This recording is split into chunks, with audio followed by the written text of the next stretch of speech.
اور یہ مطلب تو وہاں پر ہی کیونکہ روٹس بھی ہیں انٹر ہونے کے شہر میں، تو وہاں پر جو ہے جو مین جگہ تھی وہاں پر مساجد بنا دی گئی ہیں، تو وہاں سے آپ احرام باندھ کے وہ جو ہے عمرہ کے لیے آ سکتے ہیں۔ تو حضرت عائشہ رضی اللہ تعالیٰ عنہ نے بھی اسی طرح کیا، رسول اللہ صلی اللہ علیہ وسلم کے حکم پر وہ آئیں تو یہاں سے عمرہ ادا کر کے وہ دوبارہ جو ہے وہ قافلے میں مل گئی۔ یہ وجہ ہے مسجد عائشہ کو مسجد عائشہ کہنے کی، اور بنیادی طور پر اس علاقے کا نام تنعیم ہے۔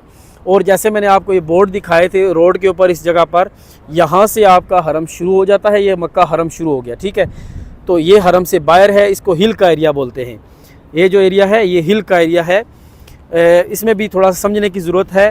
ایک ہے حدود حرم، اور جو اس کے باہر ایریا ہے اس کو بولتے ہیں ہل، اور جو میقات وہ جگہ ہے جس کو رسول اللہ صلی اللہ علیہ وسلم نے متعین کیا کہ اگر آپ کا حج کا یا عمرہ کا ارادہ ہے تو آپ احرام کے بغیر وہاں سے نہیں گزر سکتے۔ جیسے کسی کا ارادہ ہے کہ مدینے سے آ رہا ہے تو اس کا ارادہ ہے عمرہ کرنے کا، تو وہ احرام کے بغیر ذوالحلیفہ کی میقات کراس نہیں کر سکتا۔ اسی طرح کوئی ادھر دوسری کسی میقات کو کراس کرتا ہے تو اس کا ارادہ اگر عمرہ کا یا حج کا ہے تو وہ اس کو کراس نہیں کر سکتا، اس کے اوپر دم پڑے گا، وہ گناہ گار ہوگا اگر اس کے عمل کو وہ ترک کرتا ہے تو یہ چیز ہے وہاں پر آپ نے ذہن میں رکھنی ہے۔ تو یہ جو بیچ کا ایریا ہے، درمیان کا ایریا ہے، اس کو ہل بولتے ہیں۔ جیسے ابھی جدہ ہے اور یہ مسجد عائشہ ہے، یہ اس کے حدود کے درمیان یہ سارا ایریا ہل کا ہے۔ جب کوئی بندہ جدہ سے عمرہ کا ارادہ کرے گا تو وہ صرف اپنے روم سے احرام باندھے گا، کیونکہ وہ ہل میں موجود ہے، یعنی وہ آلریڈی حدود حرم سے باہر ہے اور میقات کے اندر ہے، تو اس نے آلریڈی ایک باؤنڈری کراس کی ہوئی ہے، تو وہ اپنے روم سے احرام باندھ کر عمرہ ادا کر سکتا ہے جو ہل کے ایریے میں ہے۔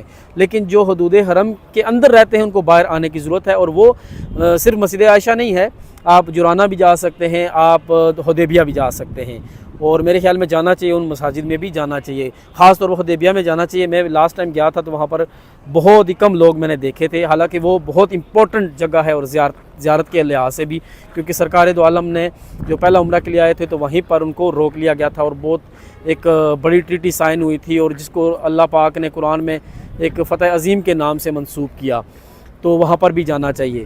ایک تو یہ اس کی ہسٹری ہوگی ساری۔ اب بھی آتے ہیں کہ یہاں سے عمرہ کرنے کا کیا حکم ہے، تو علماء میں اس مسئلے میں علماء کا تھوڑا سا اختلاف ہے، لیکن اکثریت یہی بولتی ہے کہ آپ عمرہ یہاں سے کر سکتے ہیں، کیونکہ رسول اللہ صلی اللہ علیہ وسلم کی قولی حدیث موجود ہے، کیونکہ انہوں نے حضرت عائشہ رضی اللہ تعالیٰ عنہ کو حکم دیا۔ تو قولی حدیث جب آ جاتی ہے تو فعلی اس کے سے مطلب نہ ایک درجہ جو ہے وہ نیچے سمجھ لیں جس طرح ہو جاتی ہے، مطلب اس کی اہمیت تھوڑی کم ہو جاتی ہے جب جہاں پر کسی چیز کا حکم رسول اللہ دے دیں، تو مطلب آپ نے یہاں پر آ کے عمرہ ادا کر سکتے ہیں، کوئی مسئلہ نہیں ہے۔ ایک بات یاد رہے کہ رسول اللہ صلی اللہ علیہ وسلم نے اپنی زندگی میں جب بھی سفر کیا بیت اللہ کا تو ایک سفر میں ایک ہی عمرہ کیا، مطلب ایک بار سفر میں سر انجام دیا۔ تو اگر کچھ لوگ جیسے ایک کی جگہ دو کرنا چاہتے ہیں، کریں، اچھا عمل ہے، لیکن اس کے لیے یہ ہے کہ آپ کو حدود حرم سے باہر آنا پڑے گا۔ اور کچھ جو لوگ جو اختلاف کرتے ہیں، اتنا سخت اختلاف بھی نہیں کرنا چاہیے کہ بالکل ہی آپ جو ہے وہ ان بندوں کو اسٹرک کر دیں۔ تو ابھی بھی آپ دیکھیں بڑی تعداد میں لوگ جو ہے وہ یہاں پر موجود ہیں، چاروں طرف میں یہاں پر جو ہے واش روم کی سہولت موجود ہے، آپ ٹوائلٹ وغیرہ یوز کر سکتے ہیں، آرام کو اپنا جو کپڑے ہیں وہ پہن سکتے ہیں۔ باقی میقات کی طرح ہی آپ نے سارے اعمال کرنے ہوتے ہیں، جس طرح آپ نے میقات سے کیے، یہ بھی سمجھ لیں، مطلب میقات تو نہیں، مطلب اس کو بولیں گے ہم ہل کا ایریا بولیں گے، تو یہاں پر بھی آپ کو جب احرام باندھنا ہے تو وہی پروٹوکول کے ساتھ آپ نے ساری چیزیں ادا کرنی ہیں۔ تو میں انشاءاللہ کوشش کروں گا کہ ساتھ ساتھ جو ہے وہ کلپس جو ہیں وہ بنا کے اندرونی مناظر کی وہ بھی آپ کو دکھا دوں۔ بہت بڑی مسجد ہے ماشاءاللہ، عظیم الشان مسجد ہے۔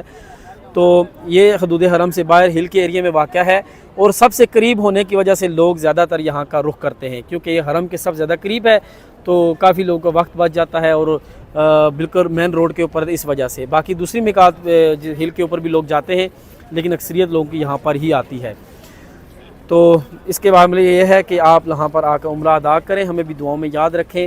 باقی جیسے میں نے آپ کو بتایا باقی میقات کی طرح ہر فیسلٹیز یہاں پر موجود ہے، چھوٹا سا بازار بھی لگا ہوا ہے، آپ نے اگر گفٹس وغیرہ یا کوئی چیز ہدیہ خریدنا ہے اپنے لیے یا گھر والوں کے لیے تو وہ بھی سہولت یہاں پر موجود ہے۔ تو بڑے بڑے قافلے ماشاءاللہ موجود ہیں، یہ بھی آئے ہوئے ہیں اسی کام کے لیے یہاں پر۔ تو جیسے آپ حدود حرم میں ہوتے ہیں تو آپ کو 1 لاکھ نماز کا، جیسے سرکار دو عالم صلی اللہ علیہ وسلم کی حدیث میں موجود ہے، تو وہ اس کا ثواب ملتا ہے، تو وہ حدود حرم کی اس طرف ہوتا ہے۔ جیسے آپ حدود حرم سے باہر ہوتے ہیں تو وہ نارمل جیسے آپ پوری دنیا میں جہاں پر بھی آپ نماز پڑھیں تو وہ، لیکن یہ اللہ کے جو گھر کے ایک خصوصی پروٹوکول ہے۔ اور یہ جو میں نے آپ کو حد دکھائی ہے، یہ ابراہیم علیہ السلام نے جو ہے اللہ کے حکم سے حضرت جبریل علیہ السلام کے ساتھ مل کر لگائی تھی۔ یہ مکہ کی چاروں اطراف میں یہ موجود ہے۔ انشاءاللہ میں کوشش کروں گا اس کے بارے میں کمپلیٹ ایک ویڈیو بناؤں، کیونکہ وہ الگ سے ایک ٹاپک ہے۔ اگر وہ ہمیں سمجھ آتا ہے تو ہمارے کافی سارے سوالات جو ہیں اس میں ہمیں جو ہے اس کے جوابات مل جائیں گے۔ تو یہ ماشاءاللہ ایک شارٹ سی ویڈیو تھی مسجد عائشہ کے بارے میں۔ امید کرتا ہوں آپ کو یہ جو ہے پسند آئی ہوگی، اور جو یہاں پر آنا چاہتے ہیں تو اس کے کافی سارے موڈ آف ٹرانسپورٹیشن ہیں۔ آپ ٹیکسی لے کر بھی آ سکتے ہیں، 5 ریال لیتے ہیں حرم سے۔ آپ بس کے اوپر بھی اگر قافلے کی صورت میں ہے تو وہ بسوں والے خود لے کے آتے ہیں۔ اور تیسرا یہ ہے کہ جو گورنمنٹ کی بس ہے وہ بھی ابھی 4 ریال لیتی ہے ٹکٹ کا پر ہیڈ۔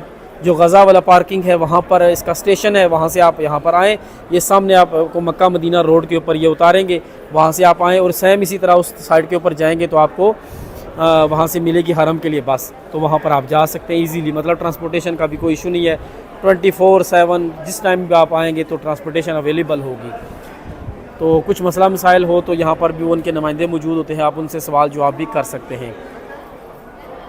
تو امید کرتا ہوں کہ آپ لوگوں کو یہ ویڈیو پسند آئی ہوگی۔ پسند آئی ہے تو لازمی میرے چینل کو سبسکرائب کر لیجیے گا۔ جزاک اللہ خیرہ۔